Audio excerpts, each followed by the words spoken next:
সন্ধেবেলা চা কফির সঙ্গে মুখরোচক কিছু খেতে ইচ্ছে হলে চা বসিয়ে দিয়ে ঝটপট এই রেসিপিটা বানিয়ে নিতে পারেন। ঘরোয়া কিছু উপকরণ দিয়ে বানিয়ে নেওয়া যায়, আশা করি আপনাদের ভালো লাগবে। নমস্কার বন্ধুরা, রূপাস কিচেনে সবাইকে স্বাগতম। তাহলে চলুন রেসিপিটা দেখে নেওয়া যাক। শুরু থেকে শেষ পর্যন্ত দেখার জন্য আপনাদের কাছে অনুরোধ রইল।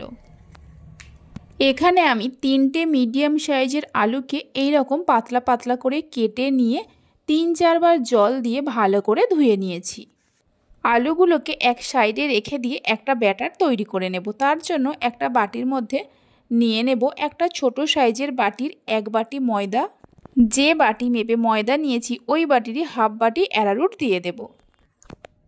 অল্প করে গোলমরিচ গুঁড়ো দিয়ে দেব, হাফ চামচ কালো জিরে দিয়ে দেব, সামান্য লঙ্কার গুঁড়ো দিয়ে দেব, স্বাদ মতো নুন দিয়ে দেব, কয়েকটা কারি পাতাকে ছোট ছোট করে কুচিয়ে নিয়ে দিয়ে দেব। কারি পাতার পরিবর্তে আপনারা ধনেপাতার ব্যবহারও করতে পারেন।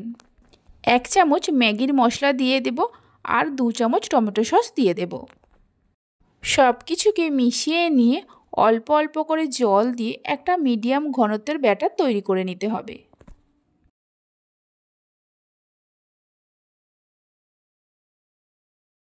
দেখুন, ঠিক এরকম একটা মিডিয়াম ঘনত্বের ব্যাটার তৈরি করে নিতে হবে। খুব বেশি ঘনও না, আবার খুব বেশি পাতলাও না। ব্যাটারটা তৈরি করে নেওয়ার পর যে আলুগুলো কেটে ধুয়ে রেখেছিলাম কয়েকটা ব্যাটারের মধ্যে দিয়ে ভালো করে কোট করে নেব।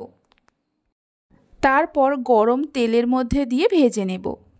আগে থেকেই একটা কড়াতে কিছুটা সাদা তেল নিয়ে গরম করতে বসিয়ে দিয়েছিলাম। অল্প অল্প করে গরম তেলের মধ্যে দিয়ে গোল্ডেন ব্রাউন করে ভেজে নিতে হবে। গ্যাসের ফ্লেমটা মিডিয়ামে রেখে ভাজতে হবে। এগুলো ভাজতে খুব বেশি সময়ের প্রয়োজন পড়বে না। এইভাবে একবার রেসিপিটা বানিয়ে দেখতে পারেন। বাচ্চা থেকে বড় সকলে খুবই পছন্দ করবে। আর বাড়িতে বানালে খেয়ে আপনাদের কেমন লাগলো অবশ্যই আমাকে কমেন্ট করে জানাবেন। আমার রেসিপি যদি আপনাদের ভালো লেগে থাকে অবশ্যই একটা লাইক করবেন, বন্ধুদের সঙ্গে শেয়ার করবেন। ভালো লাগলে চ্যানেলটি সাবস্ক্রাইব করে পাশে থাকা বেল আইকনটি প্রেস করবেন নতুন রেসিপির আপডেট সবার আগে পাওয়ার জন্য। দুটো সাইডই উল্টে পাল্টে গোল্ডেন ব্রাউন করে ভেজে নেওয়া হয়ে গেছে। তেল ঝরিয়ে নিয়ে একটা কিচেন টিস্যুর ওপরে রেখে দেব। বাকিগুলোকে এইভাবে ভেজে নেব। সবগুলোকে ভেজে নেওয়া হয়ে গেছে।